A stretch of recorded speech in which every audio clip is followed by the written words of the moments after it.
नमस्कार दोस्तों, कैसे हैं आप सब। उम्मीद करती हूँ कि आप सब बहुत अच्छे होंगे और ये बताने के लिए नीचे कमेंट बॉक्स में श्री हरि विष्णु ज़रूर लिखें। आज की वीडियो में हम बात करते हैं कि अगर आप गुरुवार का व्रत उठाना चाहती हैं पहली बार, तो व्रत आपको कब उठाना है, कैसे आपको व्रत करना है, व्रत का जो पूजा विधि है वो क्या है और साथ ही सरल तरीके से ही बताऊँगी।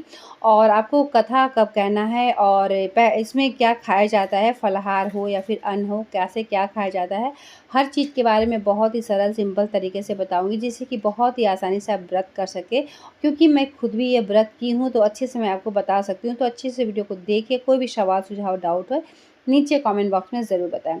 अब बात करते हैं गुरुवार का व्रत अगर आप उठाना चाहती हैं तो सबसे जो अच्छा दिन होता है, जैसे कि मलमास वगैरह रहता है तो नया मासिक व्रत हो या फिर साप्ताहिक व्रत जो नहीं उठाते हैं लोग। लेकिन अगर जो कि अभी मलमास ख़त्म हो गया है तो ऐसे में आप शुक्ल पक्ष के दौरान, शुक्ल पक्ष का पहला आप गुरुवार या फिर दूसरा गुरुवार जो शुक्ल पक्ष में पड़ रहा वही आपको उठाना चाहिए।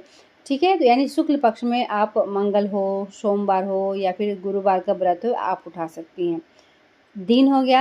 अब बात करते हैं कृष्ण पक्ष के दौरान जो है साप्ताहिक व्रत नहीं उठाया जाता है, ध्यान रखें। क्योंकि अभी जो है आज पूर्णिमा है, पूर्णिमा ख़त्म हो गया और कल से जो है वो कृष्ण पक्ष शुरू हो जाएगा। कृष्ण पक्ष की अमावस्या के बाद वापस से शुक्ल पक्ष शुरू हो जाएगा। और कृष्ण पक्ष और शुक्ल पक्ष में बहुत सारे लोग थोड़ा-सा गड़बड़ करते हैं, क्योंकि उन्हें समझ में नहीं आता है कब शुक्ल पक्ष चल रहा और कब कृष्ण पक्ष चल रहा है। तो हमेशा याद रखिए कि 2 महीना में 2 पक्ष होता है, कृष्ण पक्ष और शुक्ल पक्ष। तो जो शुक्ल पक्ष होता है उसके बाद वाला दिन 15वां दिन जो होता है पूर्णिमा होता है। पूर्णिमा के बाद वापस से कृष्ण पक्ष शुरू हो जाता है और कृष्ण पक्ष के 15वां दिन जो होता है वो अमावस्या होता है। और अमावस्या के बाद वापस से आपका शुक्ल पक्ष शुरू हो जाता है। तो शुक्ल पक्ष का पहला मंगलवार करना चाहती हैं तो मंगलवार से आप मंगलवार का व्रत कर सकती हैं, या फिर गुरुवार का व्रत करना चाहती हैं तो गुरुवार का भी व्रत कर सकती हैं। ठीक है, बहुत ही सरल सिंपल तरीके से बता रही हूँ। अच्छे से वीडियो को वॉच करें, बहुत ज़्यादा आपको लाभ मिलेगा, इस वीडियो से काफ़ी हेल्प मिलेगा। तो आपने कर लिया। और इसमें पीला वस्त्र, अगर भगवान विष्णु का आपके फ़ोटो है, जैसे कि मेरे पास 2 फ़ोटो है, मैं हमेशा आपको दिखाती हूँ कि 2 मेरे पास फ़ोटो है।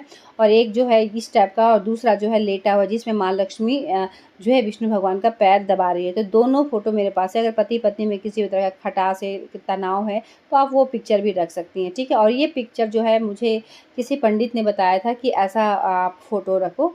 तो ऐसा, हालाँकि मेरे हस्बैंड वाइफ में कोई टेंशन नहीं है, लेकिन घर के सुख समृद्धि के लिए रखना अति शुभ होता है। क्योंकि मैंने जब ये फास्टिंग शुरू किया था तो उसी समय मैं रखी थी। ठीक है, दूसरा जो है तुलसी का पत्ता आपको ज़रूर से ज़रूर तोड़ना भी चाहिए। गुरुवार का ऐसा नहीं कि नहीं तोड़ना चाहिए।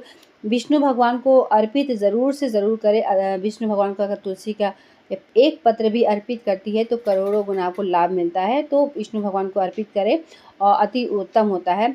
आप मंगलवार को चढ़ाएँ, हनुमान जी को बहुत शुभ होता है, बहुत अच्छा होता है। तो आपने ये 2 फ़ोटो जैसे मेरे पास है, तो अपने पास अगर आपके पास 1 भी है तो चलेगा। जैसे घर के सुख समृद्धि के लिए मैं बताई थी। अगर है 2 है तो अति उत्तम। सुबह सवेरे आपको उठना है और जो भोग होता है आप पीला फल भी चढ़ा सकती हैं।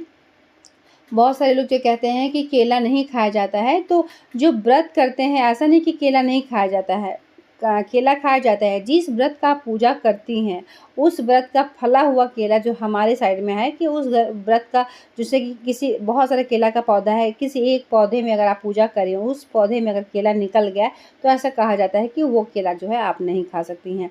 वैसे बहुत सारे लोग जो है गुरुवार के दिन जो है केला नहीं खाते हैं, क्योंकि केले का पूजन, पेड़ का पूजन होता है। तो हमारे यहाँ केला खाया जाता है और आप देख लें आपके यहाँ कैसा क्या होता है। हमारे यहाँ जो है केला खाया जाता है, ऐसा कोई मना ही नहीं होता है। साथ ही पीला चंदन, चंदन नहीं तो हल्दी, ये सब ज़रूर रखें भगवान को। इसी तरीके से तिलक करें और लोटा में थोड़ा-सा स्वास्तिक बना लें, विधि विधान से थोड़ा पूजा करें और पीला अगर फ़ोटो है तो उसके ऊपर थोड़ा-सा पीला वस्त्र अर्पित ज़रूर से ज़रूर करें। आप भी कोशिश करें कि पीला वस्त्र पहन लें, तो बहुत शुभ होता है, अच्छा होता है। व्रत नहीं भी करती हैं तो भी पीला वस्त्र गुरुवार के दिन ज़रूर से ज़रूर पहनें। ठीक है, साथ ही केले का पौधा एक ज़रूर अपने पास रखें। और केले का पौधा जैसे कि मैं बताई हूँ कि घर के पीछे आपको लगाना चाहिए, आगे नहीं लगाना चाहिए। और इसके बारे में भी एक सेपरेट वीडियो मैं बनाई हूँ, वो वीडियो आप देख सकते हैं कि केला का पौधा कहाँ लगाया जाता है। ठीक है, अब बात करते हैं कि आपको भोग में, प्रसाद में क्या लगाना है। सुबह सवेरे जब सुबह आप उठें, थोड़ा-सा गंगा जल मिश्रित पानी से आप चाहें तो स्नान भी कर सकते हैं, अति उत्तम। लेकिन अगर नहीं कर पा रही हैं तो आपको उसी तरीके से लोटा में थोड़ा-सा आपको गंगा जल ले लेना है और थोड़ा-सा पानी का छिड़काव कर लेना है। और इसी तरीके से दीपक पहले प्रज्वलित कर ले, उसके बाद ही आप पूजा पाठ आरंभ करते हैं। दीपक प्रज्वलित करना बहुत शुभ होता है, अच्छा होता है। दीपक जो होता है साक्षी होता है, आपका पूजा पाठ जो आप कर रही हैं वो साक्षी होता है। और उसके बाद से आपको भोग स्वरूप लगाना है। आप एक डब्बे में भर के रख दें, केला ये चने का दाल, मुनक्का और गुड़, ये तीनों एक डब्बे में भर के रख दें और उसको आपको प्रति गुरुवार को यही आपको भोग लगाना है। आप चाहे तो फल फूल कुछ पीला अगर है तो आप ज़रूर लगाएं, केला लगा सकती हैं, पीला कोई भी आप फल लगा सकती हैं, लेकिन गुड़, चने का दाल और मुनक्का ये 3 जो है और एक तुलसी का पत्ता ज़रूर से ज़रूर भगवान को अर्पित करें। भगवान को भोग यही लगाया जाता है, ठीक है।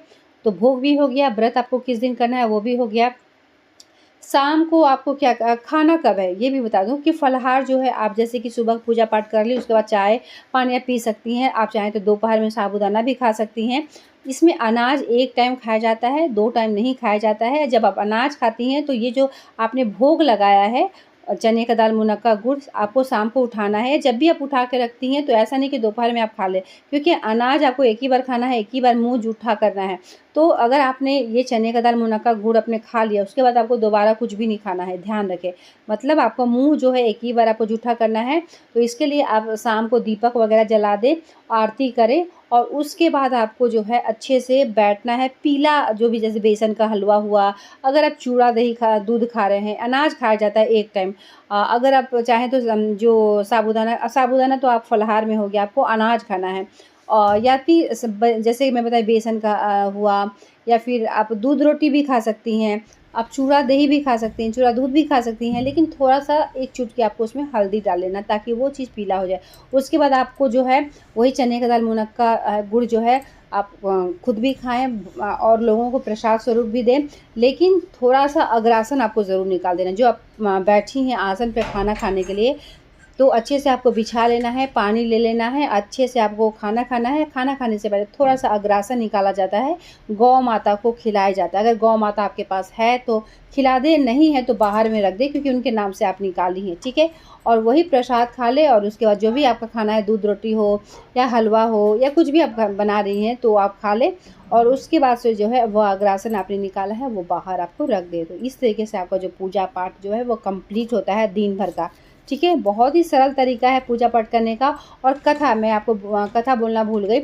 आप जब पूजा पाठ करती हैं तो सुबह में ही आपको कथा विष्णु भगवान का है, वो कथा आपको कहना है। प्रति गुरुवार को आपको कथा कहना ही कहना है। अगर कथा आप कहती हैं या फिर सुनती हैं तभी आपको पूजा का जो है वो लाभ मिलेगा। बहुत बड़ा कथा नहीं है लेकिन एक पतला सा बुक आता है और कथा मैंने चैनल पर भी डाला है, अपलोड किया है। आप चाहें तो वहाँ से भी कथा जो है वो सुन सकते हैं। गुरुवार के दिन विष्णु भगवान का कथा सुनना बहुत ज़्यादा ज़रूरी है। ध्यान रखें इन सब बातों को। आप चाहें तो वस्त्र स्वरूप मौली भी यहाँ पर अर्पित कर सकती हैं, जनेऊ भी विष्णु भगवान को अर्पित कर सकते हैं। माता लक्ष्मी को जो है वो सिंदूर लगाएं, तिलक में के रूप में आपको सिंदूर ही लगाना है। आपको जो है ऐसा नहीं कि आपको चंदन लगाना। देवी को चंदन नहीं लगाया जाता, हमारे साइड नहीं लगाया जाता, और लेडीज़ लोग भी चंदन नहीं लगाती है, कुमकुम हो सिंदूर हो वो लगाती है, ठीक है। तो चने का दाल, मुनक्का, गुड़ का आपको भोग लगाना है। और कैसे शाम को खाना वो भी मैं बता दी, शाम को आरती भी आप कर लें। और इस तरीके से जितने दिन का 16 मन्नत है या फिर जितने दिन का है काउंटिंग आप उसी तरीके से कर सकती हैं। अब बात करते हैं मासिक धर्म में। मासिक धर्म में जो है आपको उपवास रखना है, पूजा पाठ नहीं करना है, कथा वगैरह कुछ भी नहीं करना है। घर के कोई मेंबर है तो दीपक वगैरह जला देगा, लेकिन आपको जो है वो व्रत आपको रखना है। और चाहे काउंटिंग के लिए आप कितने संख्या में आप कर रही हैं वो भी देख लें, या फिर हो सकता है कि कोई हमेशा करता ही रहता है। चाहे जैसे मासिक शिवरात्रि है, वो हमेशा उसका कोई काउंटिंग नहीं है, वो हमेशा करता है, जीवन भर बहुत सारे लोग करते हैं, ठीक है। तो देख ले आप कितने दिन का आपको करना है, कैसे क्या करना है, हर चीज़ के बारे में समझ ले, जान ले। जो पूजा विधि है वो मैं बहुत ही सिंपल तरीके से बताती हूँ, क्योंकि गुरुवार का पूजा का कोई बहुत ज़्यादा तामझाम नहीं है कि ये लगेगा वो लगेगा, कुछ नहीं है। प्रसाद ज़रूर जब मैं जो बताई वही आपको प्रसाद जो है वो चढ़ाना है। तो विष्णु भगवान का पूजा करें, केले का जड़ में पूजन करें। केले के जड़ में भी आपको 1 लोटा पानी लेना है, उसमें हल्दी डाल दें, पीला चंदन डाल दें और वही चने का दाल, मुनक्का और गुड़ डाल दें और केले के जड़ में आपको पूजा करना है।